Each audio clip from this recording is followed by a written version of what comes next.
So today I just saw a little clip of Mel B, right? Saying some statistics about violence against women. She said the similar one that I say about 2 women per week. She actually said 1 woman per week. So I don't know where she got that from. That's definitely wrong. It's definitely between 2 and 3 women. And I think the most common statistic I've realized is they say, I think it may be 3 per month or something like that, right? Not 3 per month, something that I don't know, something that balances out somewhere anyway, but whatever, I'll probably explore that on an episode someday. But I just saw her say that if you're murdered in your home, if a man kills someone in their home, they get 15 years. And if they murder someone outside, they get 25. So essentially all these men that are killing their wives in their house are getting less time. So men are getting less time for killing women. I saw just a clip of it and I actually stopped watching and I said, nah, I need to find the full video of this and do a whole reaction to it. So that's what I'm going to do quickly now. And I might leave it at that after that. So I think this is to do with Mel B releasing a book and touching on experiences of domestic violence. So yeah, we'll find out. Mel B is here, sitting with us, because, just a reminder, she's always brutally honest. And in fact, you've added chapters to your brilliant memoir. I have. It's absolutely fantastic. Thank you. But before we ask you about that, what was your reaction to that interview? God, that was outrageous. Clearly what was said was racist, whether it was said privately or openly. I just think in this day and age, that behaviour cannot happen. And at least take some accountability, apologise and keep it moving. Don't just then, like, squandering it all. It was just awful to listen to him defend his friend. When you... Well, he says he's never met him, but this is, of course, the biggest Tory donor that we're talking about. We just wanted him to be honest and moral, and just say... Morally... I should have reacted to this story. I'm assuming this is going to be about the guy that Paul Thorpe was defending the other day, who got sacked from the Tories and now has joined Reform. And so I really need... We're going to actually have to maybe react to this after this, just before we move on, because then if that's the case, he was sacked for racist remarks and Paul Thorpe's backing him but claiming he's not a racist and not Islamophobic, then we've caught you bang to rights, mate. We already caught him bang to rights, but that's right over the edge. It's wrong. Yeah, it's really wrong. Even if he doesn't know what he exactly said, just say what we feel, which is you shouldn't say that kind of thing. No, you can't be saying that And at what all. is the impact? We spoke to Dawn Butler about this a little bit earlier on, because, of course, she also a black female MP in the same party as Diane Abbott, about whom these comments were made. The environment becomes more toxic, doesn't it? It really does. And the funny thing is, when he said his... not friend, but the person that he's never met, said it behind closed doors. And like he says, that's just as bad as saying it publicly, which brings me to a point which I just found out the other day, talking about domestic abuse. If you kill your partner outside on the street, you get 25 years. If you kill your partner inside your home, you get 15 years. Wow. So why is there such a big difference? Domestic violence is usually done in the restricted area of your home because you've actually isolated that person from their friends and their family. So it's something that we really need to bring to the forefront. Things shouldn't be happening privately or even said privately that are racist or even abusive. You know, we're living in a world now where one woman is killed every single week by a former partner or current partner. And this epidemic is not going to be going anywhere unless we do something about it. And the reason that you are all dressed up today... I know, I look like I'm going to a wedding. This is my mother-in-law's hat that I've borrowed. Thank you, Sue. But it is because... I'm going to the palace. Yes, because... to meet the Queen. And she is hosting a small private event for her charity, WOW, Women of the World, which is also dealing with domestic abuse and... that kind of stuff, which is so important. She's really rallied to that cause. I know, because it's a cause that is... I mean, it's an epidemic. It's not... Obviously, I'm supporting the cause, but I'm not supporting the royal family. But let's just leave that one and support the conversation. Not going anywhere. It's like, what more can we do to educate rather than just talking about it. We need to educate our kids, educate the justice system, and really look at this matter from the inside out, because it's getting worse. And us women are suffering when, you know, one woman a week gets killed. Going back to that interview we just did there, you know, it was said in private, you know, well, you know, these are words. I mean, do you think on this issue, domestic violence, do you think as a society we have yet properly faced up to what it is and how damaging it can be? Or is there still a tendency for people to say, well, you know, it was in the home, or it was a few years ago? You know, we had, you know, people on our programme who've committed and been convicted of acts of domestic violence. And it was a few years ago. That's an interesting thing as well. I meant to say this during the Andrew Tate stuff. It's like, that was their only response. That was their only excuse. Like, as a response to what the accusations were, was that, oh, this was years ago. You're not even really saying, oh, I didn't do it. You're just saying, oh, it was years ago. And they say, yeah, that was then and this is now. Yeah, and no, it's a few years ago. It's an epidemic, and it's Are we burying it under the carpet? Huge, yeah. I mean, we are burying it.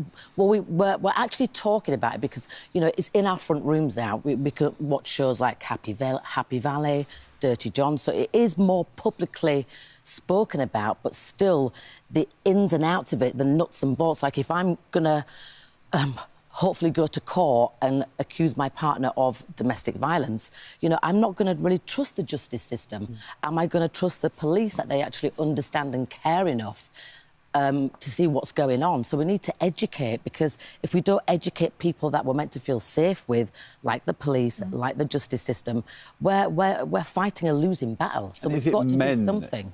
Is it men, I mean, inadvertently, I'm not saying deliberately, but is it men still not taking it properly seriously?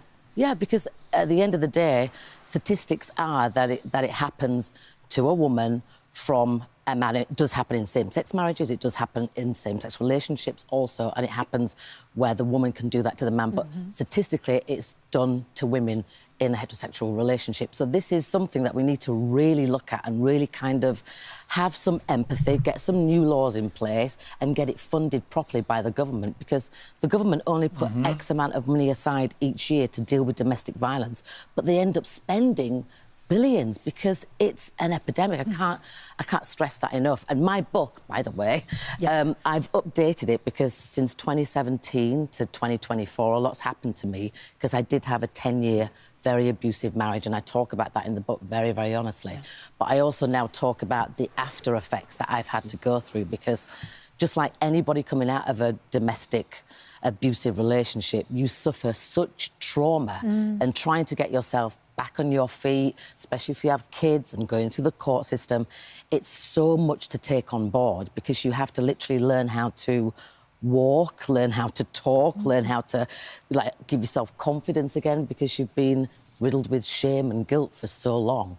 And it's something that I'm so happy to be speaking about, and speaking about it loud and proud, because there's so many survivors out there that don't have a voice, so I want to be their voice for them, because we all have the same story at the end of the day. I wonder, Mel, it's so powerful. I mean, your book is brilliant. It's so powerful listening to you speak about this. One of the misconceptions, I think, that affects police and also a family and those around is, well, if there was something really wrong, she'd leave. Yeah. And I think that also applies to men as well, in those, you know, when the relationship is the other way around.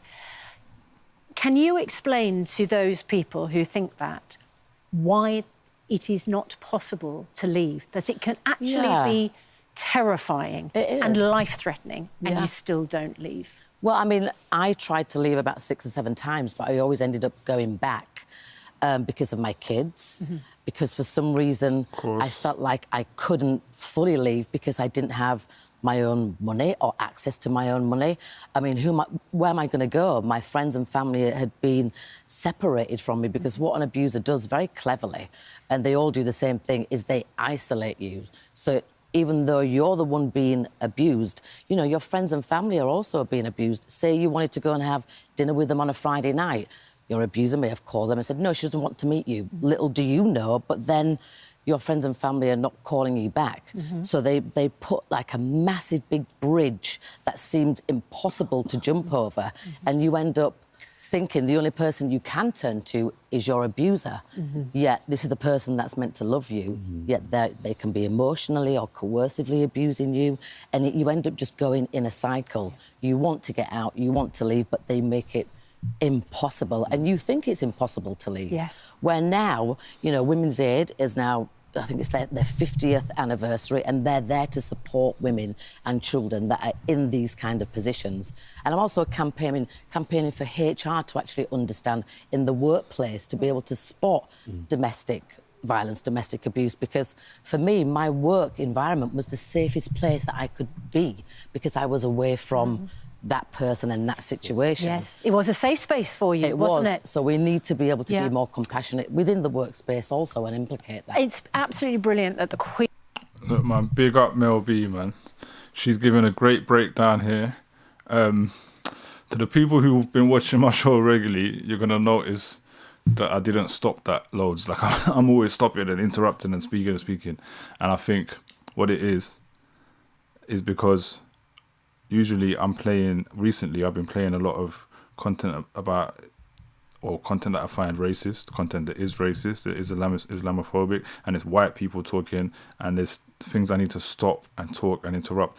My position as an ally, as they call it, in women's rights, for example, in this case, is to support. It's not to talk over women. So my message is always listen to women. Do you know what I'm saying? So when I'm playing this kind of stuff, I'm going to reiterate and kind of support what they're saying and maybe add some statistics that I know here and there, but it's about listening to her, really. Do you know what I'm saying? When I'm playing Paul Thorpe, on the other hand, or when I'm playing a Tom McDonald song or Chris Webby, I need to challenge him. Do you know what I'm saying? So my position is to challenge white people in that space who are like the instigators of that discrimination.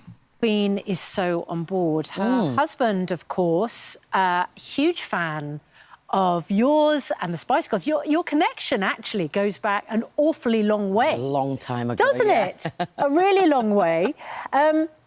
Have you sent him any messages, or have you been in touch with him about, because he's going through a challenging time at the moment? Yeah, and I'll be talking to the Queen later about that, but I'm not going to say anything yet. Keep that close. Keep those cards close to your chest. And you're with the royal family today. Joey was with the royal family yesterday at the special Commonwealth service. Good to see her. Yeah. And you've all rallied behind Jerry, of course, because she's All been very going through a supportive. tough time. Yeah, I mean, that's the thing. When you're going through something like that, you really do need your friends and family, and we're all very supportive, and I feel really sad for her right now. We were so excited when on Loose Women you said there was exciting news coming later in the year. I'm always the one saying the Spice Girls are getting together. I always get told off, but we are doing something. Listen, just between us. Tell nobody else. Between us. And everybody. What's the plan? What's the plan? Listen, I've got to go. I'm off to meet the Queen.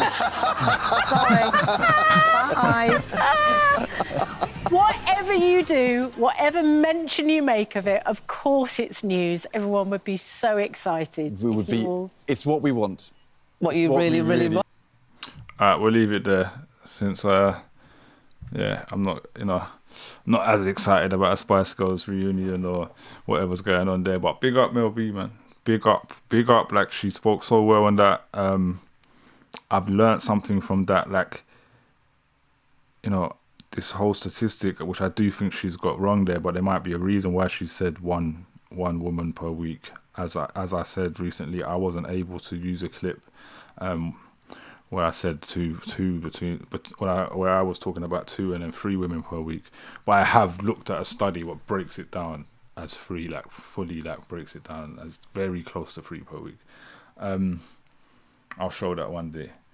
But yeah, anyway, apart from that, like the statistics, she has just now said that you will only get 15 years for murder if it's in your home, which definitely means it will cover the majority of these cases of domestic violence that happen every week. But you'll get 25 years if it's outside, say, in public violence or any of this gang violence going on. So it's like men are getting less sentences. Whole 10-year less sentences for murdering women. That's crazy. That's a very, very rigged, wild system.